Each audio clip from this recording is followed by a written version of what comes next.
Xumor bo'lib bolasiga, otasi-yu onasiga, sog'inch bilan oilasiga maktub yozar musofirlar.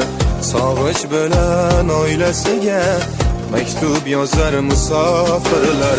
Sabrinonin tishlamoqqa, o'sha yurtda qishlamoqqa. Sabrinonin tishlamoqqa, o'sha yurtda qishlamoqqa. Kech kuzgacha ishlamoqqa reja tuzar musofirlar. Kech kuzgacha ishlamoqqa reja tuzar musofirlar.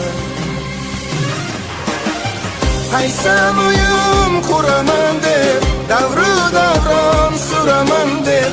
Qaysam uyim quraman deb, davru davron suraman deb. Benarvona